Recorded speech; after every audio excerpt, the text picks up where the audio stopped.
this is off base, but I really Okay. want to ask this question. You want another poem? No, I'm kidding. I'm kidding. Okay, so you just made the comment. You need to ask yourself better questions. Yeah. Anthony Robbins says the quality of your life is based upon the quality of the questions you ask. I think he got that from me. I'm sure he did. And you should sue him for a copyright. No. I appreciate him. I appreciate him building my brand. Thank you, Tony.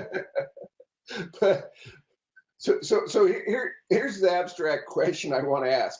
Okay, so right. We read our vision statement as if it has happened now, so it's February 2020, etc.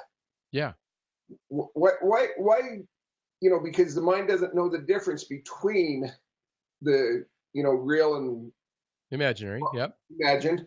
And so, but why aren't we asking if the quality of our life is based upon the quality of our questions? Why aren't we taking those things that we desire in the vision statement and asking questions about those to get us there?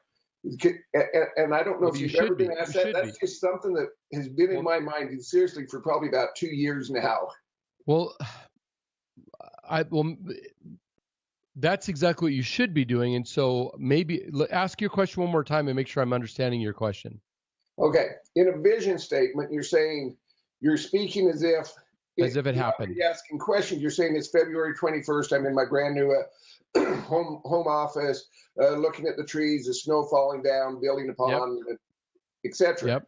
Why am I not saying, okay, how do I get that home office with the hickory cabinets and built-in bookshelves instead of visualizing that that's where I'm already at? Okay, good. Okay, so if all you're thinking about is the hickory cabinets and the new home office, and you're not thinking in your vision statement about, I do this, I'm working with these kinds of clients, we're providing services, and we're charging these kinds of fees, and you're really describing how it is, as though not only where you're sitting, but if you're looking at your financial statements too. If you're looking, when I go to sleep at night, after I've cuddled my wife and I've said my prayers and I'm laying there and I'm trying to go to sleep, I'm seeing a bank statement with a certain number in it.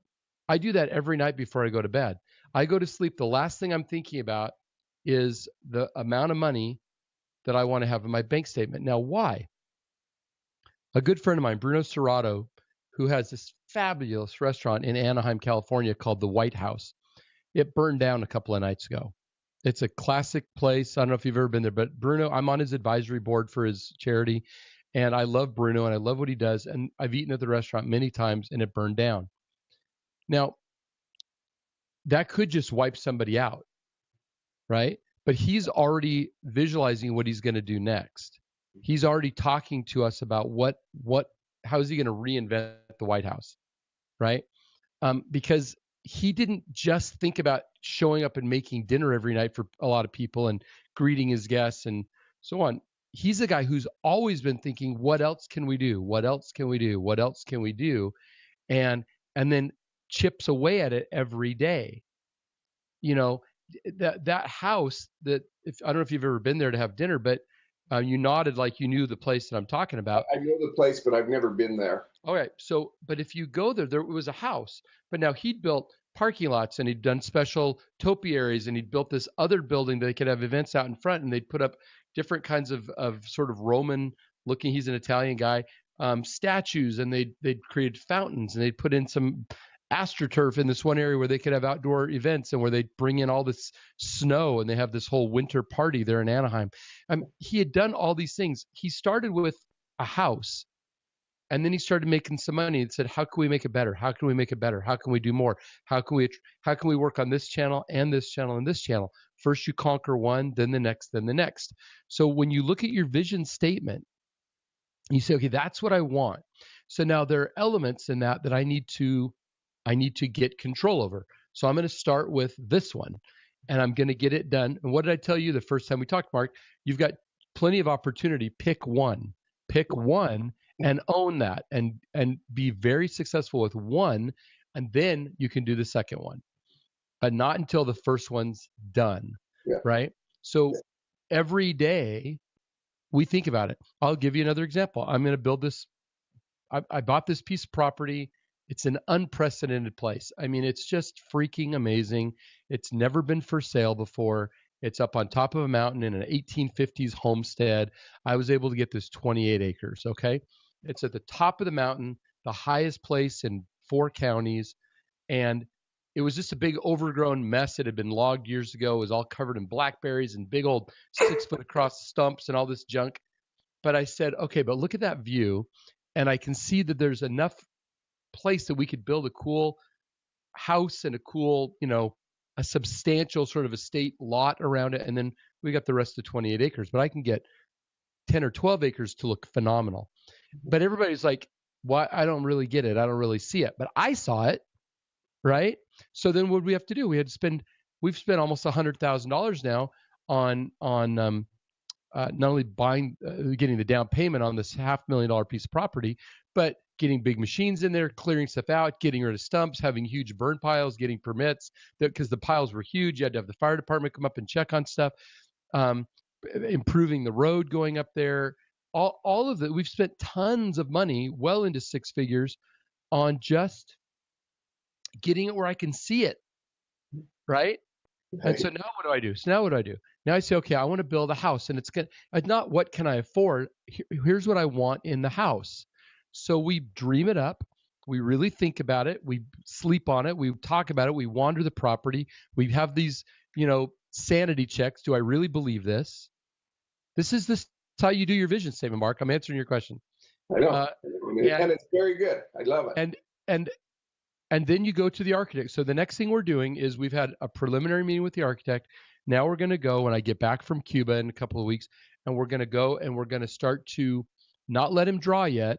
We're going to lay out, this is the feeling. This is the kind of architectural things we want. This is the flow we want. Don't draw. Don't touch paper. Just listen. And we're going to explain it to him. And I'm going to let him marinate in that for a few weeks. And then we're going to say go. And I'm going to have to give him probably $10,000 up front to start to draw. Right? But at the end of it, and after a substantial expense of professional architectural custom drawings, probably $25,000 worth of drawings, then I'll have the picture of what I want. Then I need to have about $750,000 down to do the construction loan on the scope of this project. All right. Where I'm going to get that money? I don't know yet. I don't know, because it's not going to come out of my lifestyle. It's going to come out of new money. Right. So, but you understand what I'm saying? This is how you get to your place. So 3 years from now, I'll be living in that house on that mountain with that view, with that beautiful landscaped pool, pond, waterfall, all the stuff that's going to be on this phenomenal place. I mean, it's going to be freaking amazing.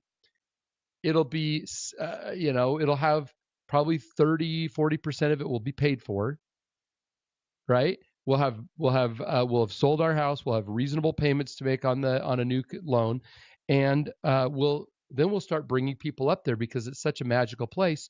We'll do events and we'll do stuff there. We'll do cool stuff. Both my wife's life coaching business and my corporate stuff I do. This will be an ideal place for high level meetings. But it all started by going, I wonder what's up on that mountain. I'm going to drive up there. I wonder if I can buy this. I had to buy a company that held the piece of property. You see what I'm saying? But it starts with going, what do I want? What's the vision?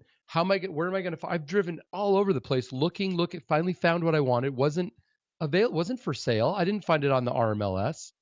I had to go find it and then go get it. That's how you do it, brother. That's how you do it.